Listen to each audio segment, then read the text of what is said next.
you are just joining us on Facebook Live, I'm Lauren Van Hemert from RDU on Stage, and I'm with Dr. Asabi Stephanie Howard from North Carolina Central University in her office on campus. I'm glad you're isolated there. I want you to stay safe. Yes, yes, Stay safe, and healthy.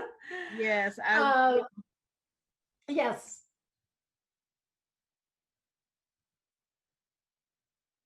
And we are definitely we are live. I can see us, so that's Okay, good. all right. If you do have questions, put them in the comments section of RDU on Stage, the RDU on Stage Facebook page, and I will make sure to ask them to Dr. Asabi. I want to I want to start out with something we were talking about a little bit earlier before we get into the 19th Amendment project, which I'm really excited about. Yes. Um, UNC Chapel Hill is transitioning to all online classes tomorrow because of COVID-19. They had an outbreak, a cluster outbreak on campus.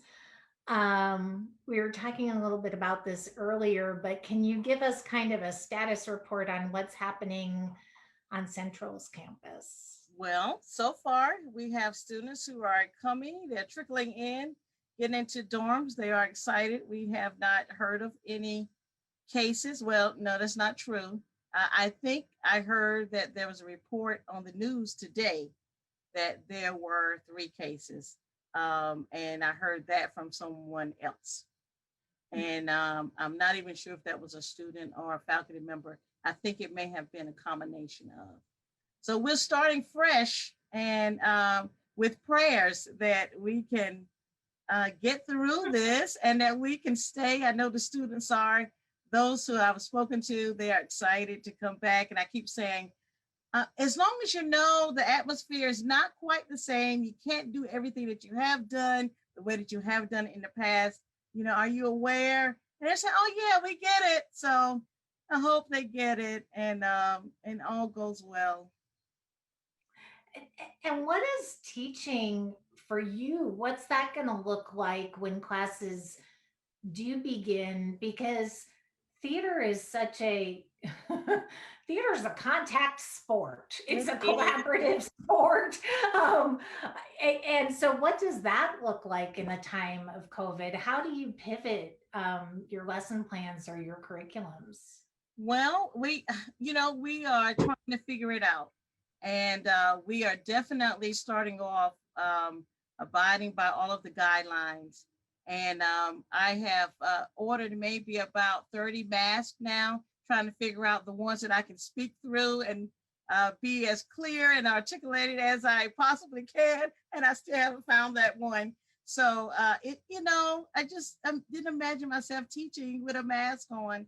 And then, of course, the students. So we lose all of this and being able to connect facially, not even to talk about the teaching part and acting and monologues and scenes.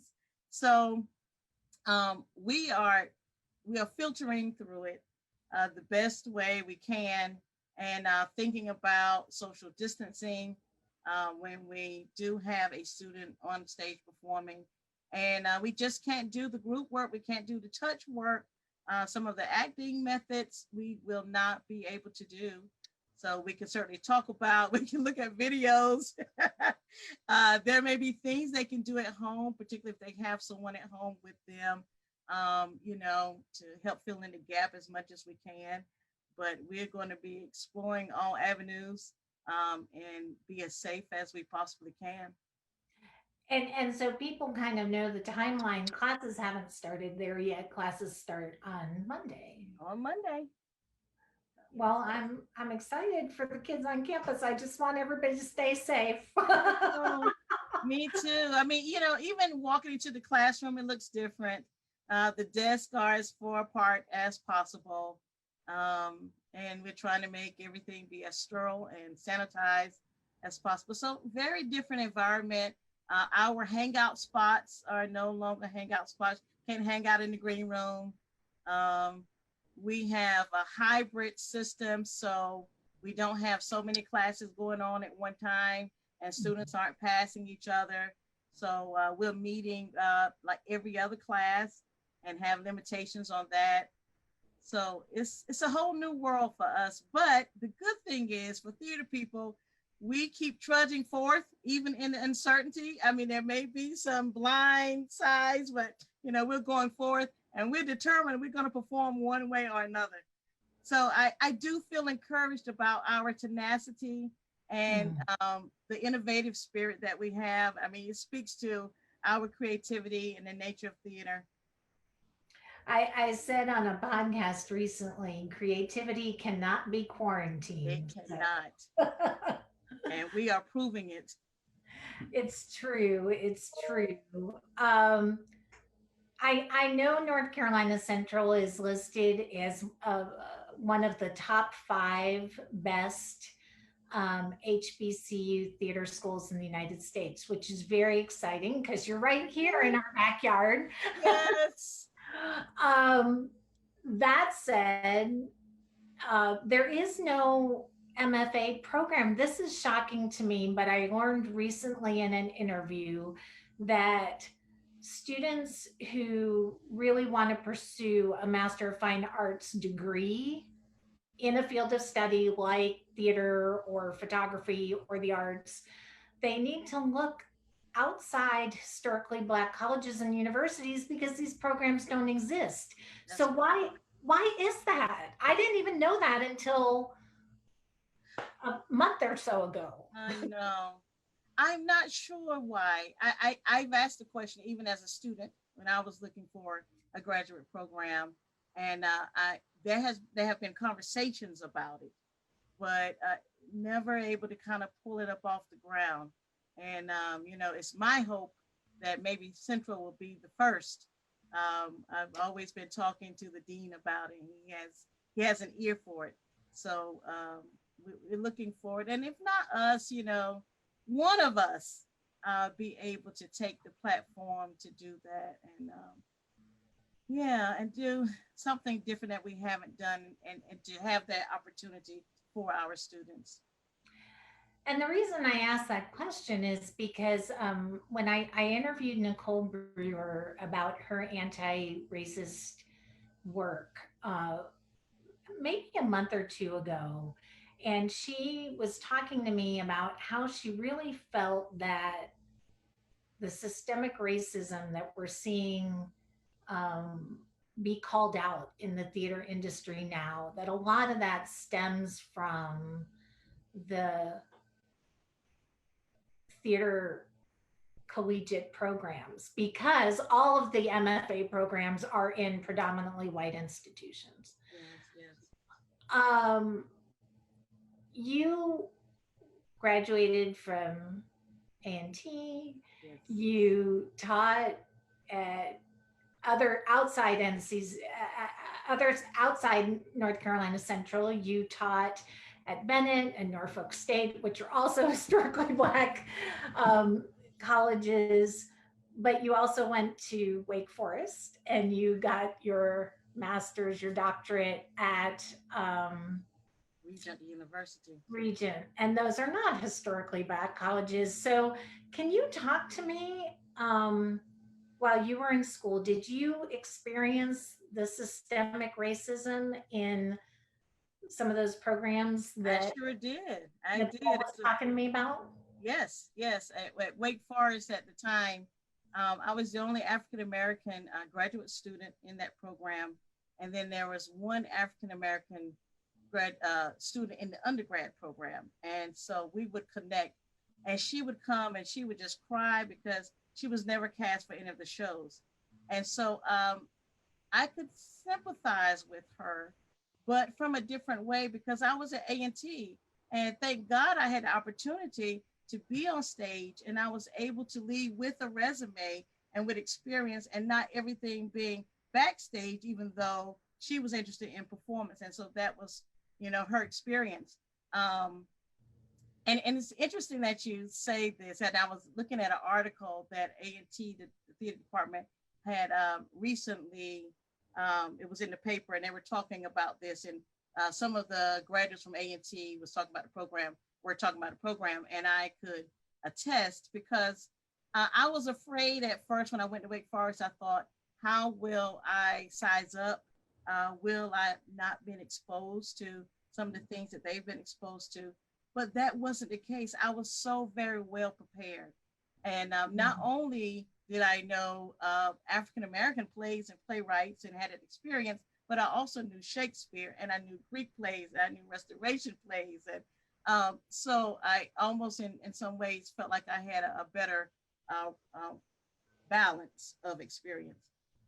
But yes, so my experience at Wake Forest, I fought my way through. I had one good friend, one good Caucasian friend, and I would tell her, I said, I would say, they're treating me like this because I'm black, and she would say, no, no, that's not true. And about a year in, she came and she said, I apologize.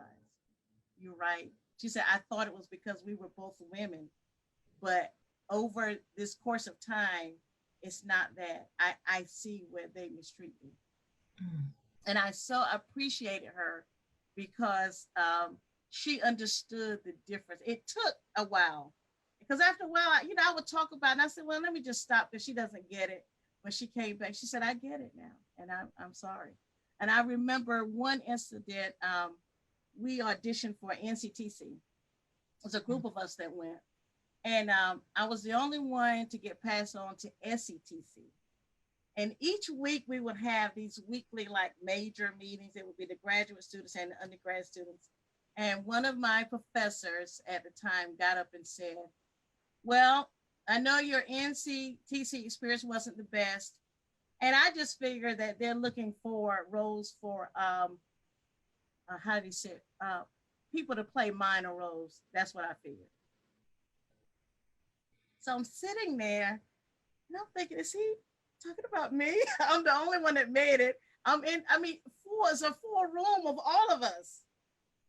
And I said, he's talking about me. Um, and so there were, other instances, and I complained, and I would go to the dean. And I can't remember the nationality of the dean at that time, but he he heard me. I don't know if he ever said anything to anybody because I never got any responses other than going to talk to him. But what he did do was I got more money. So I guess he figured if you have to go through it, let me make it as comfortable as possible. So I would kind of get these, you get more money, you have another sponsor, people. But he listened. I just don't know that he did anything, which is interesting because I was looking at some other cases. The theater department, University of Utah, students were complaining, and they brought it to the professors, to the dean, chairperson. They said, we're going to do something different. We hear you. But the thing was, the same complaints had happened like 6 years earlier. And those students were saying, we can't believe that nothing happened. We did the same thing that you did. So, so certainly, it's more than just hearing and saying, I hear you. There has to be something behind the acknowledgement that I hear your words. One of the interviews I just did, somebody said the time for listening and speaking, that's over. Now we need action. Now we need action. Um, there are going to be a lot of students going into their senior years of high school now, and a lot of them, if I look at the timeline for my children, they're probably going to be thinking about applying to schools and collegiate programs in the next few months, and some of them may want to go to performing arts schools. It sounds like your experience at A&T really prepared you for what you were going to have going forward. Um, would you suggest to students of color, BIPOC students who maybe want to go into the performing arts that they look closely at HBCU programs like Central That's so they can prepare for what's coming? Yes, that is definitely my suggestion. Now, I say that with reservations because I do know other programs who are making strides in being inclusive versus exclusive, and being diverse and listening to their students and understanding we have minorities and we want them to be on stage. Let's look at stories and plays that would include them. Um, let's look at blind casting when we can, because sometimes we have to be sensitive to the story. I always want to do the Joy Luck Club, but I can't do it with African American people. It wouldn't be fair to the story. It's their story. I need Asian people. I know friends and colleagues who are really been sensitive and trying to open up and not have this gap. So I say it with reservations, but that has been my suggestion in the past. And I even had a student who was at another school, predominantly white school, in the theater program when I was teaching at one of the other schools. And she would come over to do all of her performance work on stage with us. So she graduated from the other school, but she had to come to us to get the experience. So I would kind of, say, you probably should have just came. And there are times when students get scholarships that they may not get otherwise. So I said with reservations, but that is my first suggestion, that yes, if you are, a person of color, then you probably need to go to undergraduate school to get the experience. Absolutely. Absolutely. And we're lucky because, like I said, North Carolina Central has one of the top five best undergraduate theater programs in the United States. So We're working. you're also an accomplished performer, director, playwright, stage manager. I've seen two productions that you've directed. And you're a production manager with the I try to NC do it all. You do everything. You do everything. But can you talk to me in your professional career as a theater maker, um, as a Black woman? Talk to me about the racism. We're hearing so much. Dear White American Theater, that whole movement, we're hearing so much about the problems within the theater industry. So, talk to me about the racism you've experienced on stage and behind the scenes as you've done directing and stage managing work. Well, in general, sometimes depending on what setting you're in, it's almost the assumption that perhaps we don't know as much, or we don't know what we're doing as well as the other person or our counterparts. And, that's frustrating. And it's a fight, and you get tired of the fight to say, I have to constantly prove myself. But, my thing is, if you go in professionally, you do what you need to do, it speaks for itself.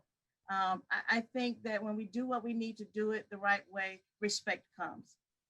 There's some people you deal with, they're still, kind of will make a hard time for you. But in general, there have been some settings where you're constantly proving yourself.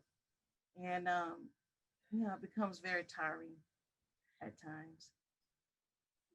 Do you think that because we're seeing this uprising in the theater industry from BIPOC artists and theater makers, that we're going to see some sort of cultural shift I think in so. the stories? I think so. Um, it feels like the beginning of something new to Mhm. me. That's what it feels like. Um, my mama's time, the 60s, they have their time. 80s, 90s, our time was different. So this generation, they are different. And there's some things I think that we accepted. And I felt like I was pretty vocal. I had some militancy about me, but this generation is even more vocal and different. And they are going to make sure not only are they heard, but they may not stay around, if you don't bring about a change. And they are very aware of making change. And I guess, our social platforms and some of the other things that we have available now helps that. And so they will make sure that they will go and write the play, and they would do their monologue. If they can't find it in the book, they're going to write it, and they're going to do it, and they're going to say, Dr. Asabi, I don't want to do the one in the play that you gave me. Here is mine. So we will battle, and I would say, yeah, not for this class, but you can do it for something else. So it's a different generation, and I think that they're going to demand it in one way or another, as we have seen with some of the latest trends of things happening. And I hope, last season on Broadway, we saw a slave play, saw a Mm-hmm. soldier's play, both of which were critical successes. I mean, they did really well. Off Broadway, we saw Tony Stone, Mm-hmm. Pulitzer Prize winning play, Strange Loop, which is going to make its way Yes, to Broadway, which is very exciting. it is. I hope it I hope that we're seeing a shift in the kinds of stories we're going to see on main stages, because that'll trickle down to our regional stages. Yeah. And I like the idea that as artists that we can make this our platform and hopefully make a statement to the world. I mean, that's what theater should be to me. It should have that type of power. Mm, So, yeah, that's encouraging to me. agreed. Something came up in one of our torn panels, Theater on Races Negativity panels last week. And I want to ask you about this because I think you may have a good perspective on it because Okay. you're teaching at a historically Black college and you have a small population of white students on Yes. campus there. Is there any such thing as reverse racism? Is that a thing? Can we say that? Because I don't feel like we can, but I'm going to ask you. Uh, yes, I think so. In a way. In a way. This is what I've been taught, or this is what I've heard. I've heard that oftentimes we don't have the power to be racist. And so, you know, um, that sort of makes sense to me. How can you call me a racist when I've been a victim of it? So I'm sure it can exist. I think, life, if it swings one way, normally can swing the other way. So ideally, yes. But in most cases, I just don't see it.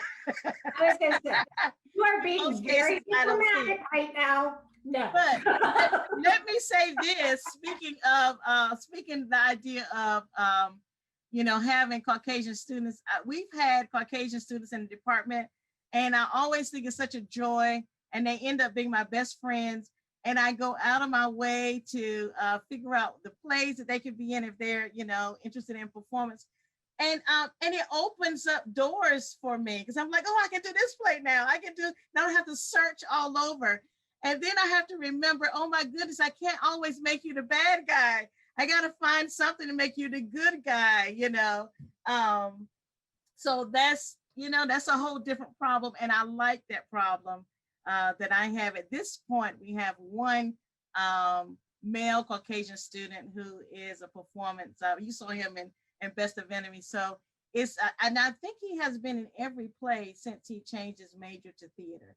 And so I'm constantly looking at scripts and things to, make sure that when he leaves, he's just not playing one role in one dimension and that kind of thing. One of I told you this before we went on, but I think one of the most um, special and meaningful theater experiences I've had was at North Carolina Central with my husband. We came to see the Best of Enemies, Yes. and the night we were there, Osha Gray Davidson, who wrote the book, and CP Ellis's grandson was there, and it was a really special evening. It was. It was a special evening of theater for me. It really was. I agree. Um, Thank you for saying that, and thank you for coming. Um, and everybody needs to go see shows there because I told you it made me want to go back to school well, and be. thank you. Yeah, we trying to do some good theater over here. We did good theater. They got great television studio. I was a broadcast journalism major, and I don't think where I went to school they had as nice a studio as you have there. So, Hmm. um, And we're doing more things with the studio too, so that's always great. well, And as we I all guess, particularly now with COVID, we're just, probably going to be doing more anyway. that TV studio is going to get a lot of action That's this right. semester. That's right. Um, and North Carolina Central University is co-producing one of the 19th Amendment Project plays, Yes. and you're directing it. It's called Voter Registration Drive. Hmm. Um, I'm curious. I have two young people in my house. One is going to be a first time voter this election. One is 21 years old, so he's rising senior in college. I've seen over the last couple of years, him especially, my son, become more and more engaged in the political process. So, being there on a college campus, how engaged are our young people in politics? Can we count on them to vote this November? It's really important. Yes, I think we can count on them to vote. Now, that being said, I do have conversations with students who oftentimes say, and sometimes these are some of my young men who are militant, it doesn't really apply to me, or I just don't feel like my vote will make a difference. And then, we have a history lesson, and I hope at the end of it, I have convinced them. But I get it because I had a year when I was in school. I was reading Amira Baraka, and at the time, his theory in the 60s, he really didn't encourage black people to vote. And so I felt that for a moment because I felt like I was just so under the radar, it didn't matter whether I did or not. And so I had that one year, but it was someone who spoke to me, and I think it might have been a professor, and talked about the sacrifices that were made, and the suffering. And so here again, I try to be on the side of right. I wasn't sure. I said, even if it doesn't, let me vote because it's right to do it. Um, and I pray that it makes a change. And I'm so glad you mentioned that because with this play, I think that's what ends up being the significance of the play. At least that's what I got as a director. At the end of all of this, because in my mind, sometimes we get on our boxes and we think everyone around us is voting. Like there are people not voting, but yes, there are people not voting. And one of the statistics, don't know if it's true or not, I need to do some more research, said it's only maybe about 60% of African Americans that are voting. And so that's a lot of work to be done. And it's more women that are voting than men, but still, there are percentages of women, African American women, and women of color who are not voting. So then the play became even more significant to me because I said, this is real right now.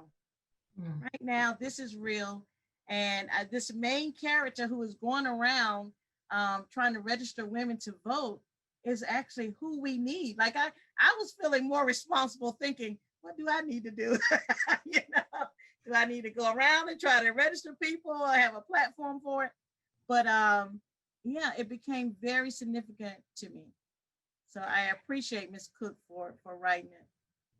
And I think we're all feeling this sense of urgency that we have to, um, what can we do? What can we do to inspire people to vote? And I think that's why I'm so moved by this series of plays I because it know. gives us an opportunity to talk about Yes. it. Yes. You mentioned the main character. She gets stuck in an elevator as she's going around trying to register people to vote. And she recalls the suffragette movement. Mm-hmm. And every single interview I have done in regards to the 19th Amendment project, it, it, it's it's an interesting centennial to commemorate because although this was a significant piece of legislation that gave women the right to vote, it really favored white women. That's right. There's an undercurrent of racism. So, as a director, I had to filter through those lens, and it's interesting you mentioned that as well because Ida B. Wells, and the other thing I'm very happy about, we do have plays in this series in this cycle that deal with African American women who were a part of a movement to try to get women to vote, and of course, we've always had African American women fighting for civil rights and women's rights. And but Ida B. Wells particularly was a part of this and wanted to march. And the white women were saying, no, the black women can't march. You had Howard University women ready. You had the women in the sororities, they were ready to march. Now, from what I've read, many of them did end up coming in at the end, at the back of the line of the parade. But but it was a bit disheartening to think that they were ready and there ready to fight and as well for the same cause. And you had people saying, no, you can't march with us. We would not march if you're coming. Um, so, yes, I had to filter through that. And I was also excited that Miss Cook, she's from Argentina. And so, I thought about all of the Afro Argentines or Argentinians.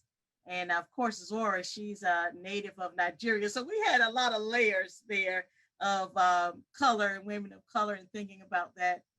But regardless, I was able to pass through that. And I appreciate the experience of the three women that are mentioned in the play. And that's Alice Paul and Dorothy Day and Lucy Burns, because of the sacrifice that they went through and the torture. And so, of course, they are associated with the night of terror when they were beaten and, just mistreated beyond humanity, what people should go through. And anytime you see people who will go through that to see equality, even though it might not be equality for everyone, it still makes you stop and appreciate it. So I had a lot of appreciation for them and their experience and going through it, and yeah, we're able to think about their whole experience in a way that was not tainted by African American women maybe being ousted from it. So yeah. When we hear these historical voices, I think Ida B. Wells has been mentioned in almost every single interview, and she's become. If I were going to have an imaginary dinner party with anybody, I'd want her at my dinner table because I have some questions. I namely want to know, as a journalist, what she would make of this attack on facts and news and journalism that we're seeing right now. But what Sounds is, like a good play, actually. I'm ready. I'm ready. I'm not a playwright, but somebody needs to write it. So I Okay, can all right. um, but I'm curious, hearing these historic voices through these plays now against the backdrop of this of the Black Lives Matter protests, of a pandemic, of the first woman of color being named as a vice presidential candidate. What's the Yes, significance of all of this? Because I feel like these plays are reading differently than they would in any other election year. I agree. I mean, so timely and should be speaking to us in a way that, as you mentioned, would not have spoken to us before all of this. And the good thing is, I'm telling my experience and how it resonated with me, but then I have my performer, a different generation, and then she was able to articulate how it resonated with her. And so I'm like, okay, We haven't. And think about it, I love it. So everybody, watch the plays as many as you can. They're only 10 minutes. So before you get tired, it's over. A good playwright has to be able to put this message together in 10 minutes, and you leave with the overall experience. And so Ms. Cook has done that, and I think the other plays have too. I can't wait to see the one for tonight. I saw the one last night and loved it. So yeah, in this 10-minute experience, the protagonist leaves differently. So by the time she comes out of this elevator, having had somewhat of this surreal experience or connection, she is even more passionate and determined to continue to register women and understand her political power and influence, and then the political power of the women she's trying to bring together and rally to say, come on, y'all, we can do this. She says, one more woman of color going to the polls, one by one is what she's doing. Mm-hmm. Yeah. And I think it speaks to what we can do as individuals to I don't know, to make a difference, to affect change, because I think sometimes we look at our country's problems as bigger than us and we can't affect change. But I love the idea of one person being able to affect change in small ways, even registering people to vote. That's right. Taking somebody to the polls. Everybody get to the polls, please. Yeah. Like your life depends on it. That's what Michelle Obama said last night. That's right. That's right.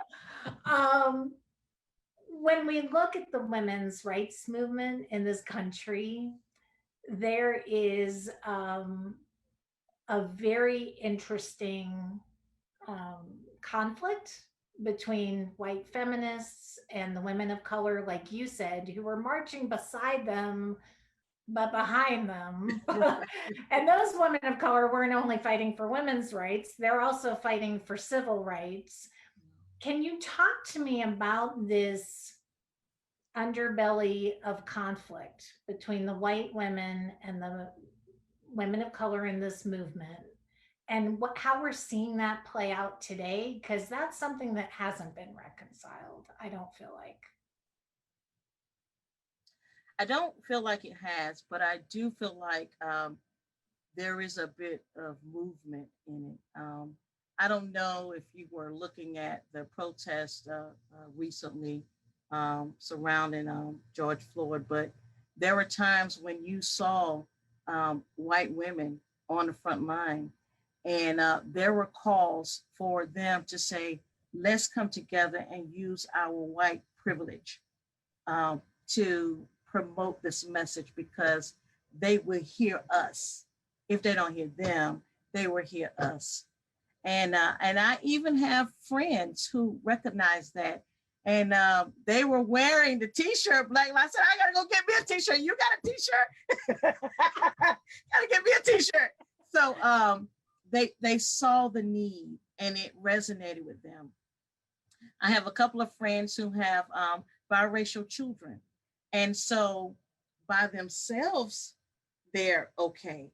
But then they have to look at their child and say, I have to be in this fight for him, if not for me.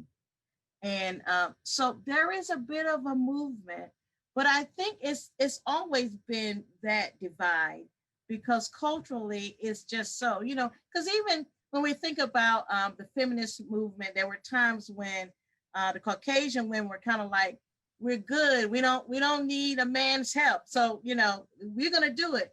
Black women were saying, no, we can't say that. We want our Black men to be involved, but we do want to be recognized for the power that we have. Yes, we do have to help our Black men. So we can't completely cut them out, even though, history would make it seem like we would, but we can't. So we had to look at cultural differences that brought a divide. We can't totally go by that theory. So we have to make it work for us in our context. When you talk about the white women who've been part of these protests, I think about that one image of all the women lined up blocking the police from hurting the protesters and tear gassing them and really exercising their privilege in And it. when have we seen that before? I mean, I don't remember seeing anything like that before. No, I don't either. And So, that does give me some hope, I yes, think. yes, yes, we have to have hope. That is giving us hope. That's why I said there is some movement. There is something happening that hasn't happened before. It may be slow, but there's something new that's happening. But of course, the divide is there. It's going to take time. Look at all the years that, all this has affected us. I have had, my fiance used to say, do you think you could, why do you put Africa in every play? Every play doesn't deal with Africa. I said, well, for Black people, it sort of does. I mean, slavery has impacted us so much that can't get away from it. I mean, we're thinking about racism in theater departments. I mean, if we look at racism in education and the fight to try to have equal education, it has been ongoing. And it's a constant fight. Now, what is discouraging is we're still fighting. And you Yeah. wonder, when does it end? When does it end? I agree. And I think people have to be able to be strong enough to relinquish power, to relinquish the sense of power. And that's, I don't, on the one hand, I hope that happens. And on the other hand, I kind of, the realist in me says, oh no, it's going to be a long time. But I hope change is coming. I hope there is movement. I do too. Um, when you mentioned colorblind casting and you mentioned the biracial children, I'm very interested, something that's come up in the last few weeks in interviews that I've done and interviews that Juan Isler has done on Torn, um, is the idea of colorism in casting. So, from an academic perspective, when you have students that you're teaching who come from biracial backgrounds and who might be fairer skinned than the darker students, how does that impact um, casting decisions? Not at North Carolina Central, but when they get into the professional world. Well, I mean, I can even speak at North Carolina Central because I always feel guilty. I have one of my best students, and I'm sure she doesn't mind me talking, but she's fairer skinned, and I always have to say, Kiki, do you mind playing the white lady? So, and the thing about it was, she said, in her high school, she went to a predominantly white high school, so she was always playing the Black person. And then she came here, and now she's playing like the lighter person, the mixed person, the Hispanic person, any other color. So I always feel so guilty. So yeah, anytime she calls and asks me something, she knows she always gets it because she played all of those roles when I needed her to. Um, well, I think they have to be strong in who they are. Mm. She didn't have any problem conforming to whatever she needed to do on stage for me. And I think that would be the same in professional world because she was very sure of who she is in her personal life. I think if there's a conflict, then it complicates that whole matter of casting and which way do I go? And am I going to be easily offended if they ask me to play this, they ask me to play that? But there is a reality of, we talk about performers and what is your type. If you're short and stout, then you're not going to get the roles that the tall, skinny people get. If you're dark skinned like me, then you won't get the roles that the lighter sisters get. So there is some reality in that, particularly if you're going into film and some other choices. So I think it's about knowing who you are, being comfortable playing maybe a gamut of roles, or making a decision as a performer. This is what I'm comfortable with, and this is what I'm going to I love that. And I think that just speaks to performing arts in general. I think if you're going to go into this field, you have to be comfortable with who you are. play. That's the life of a performer. You have to be true to yourself Yeah. before you can be somebody else. Yeah. Yeah, you can't hide behind the other people you get to play. Right. What do you hope people will get out of seeing voter registration drive and seeing this collection of plays that are being done?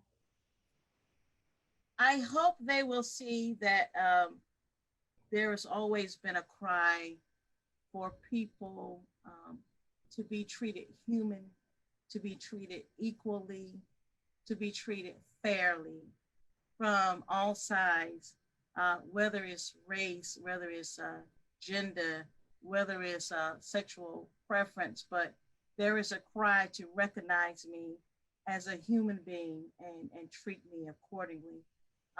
So, that's kind of a big message, but overall, I think that this play could actually lend itself to that, to the humanity of people, and that we deserve that just because we're here, and we all have a responsibility somehow to try to make that happen.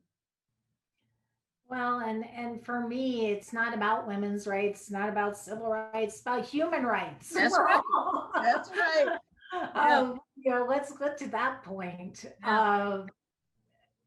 This has been an amazing conversation. I want to tell people that this play and all of the plays, the series launched last night through Burning Coal's Twitch TV. I think it's through their Twitch TV.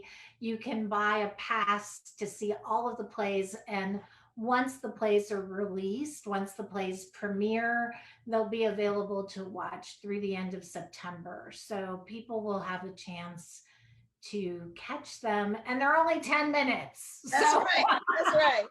I mean, 15 minutes tops, but that's it. And you they're only 10 minutes. get to see some great theater directors do some film stuff too, like me. I was talking to one of my colleagues. I said, "You didn't know you were going to be a film director, did you?" So we'll Well, do new things. it's a new thing, but I think it's exciting to It is. see. This it's 14 plays by more than 14 female identifying playwrights, Yeah. all as part of this series, and a lot of them are being directed by women like you. So it's a very exciting series. I'm excited about seeing them. I am so excited. I'm so glad that they included us. It's been a great way to start the semester for us. And you spoke about Zora. Zora is in this play, and she's such a mesmerizing performer. So I cannot wait to see her in this production. When does this production premiere? Premieres the 26th, August 26th. So next week. Yeah. Well, I will be watching. And you gotta let me know how you like it. Yes, Yes. I will Sure, definitely. Okay. Thank you so much. Thank I you. cannot wait till So I great can seeing come you. back to the theater. Right, right. Well, until then, otherwise we'll see each other on Zoom some point in time. We will see each other virtually. Stay safe and healthy on campus this semester. Yes, ma'am. And I will see you soon. And best of luck with the wedding plans. It's very exciting. Thank you so much. I appreciate that.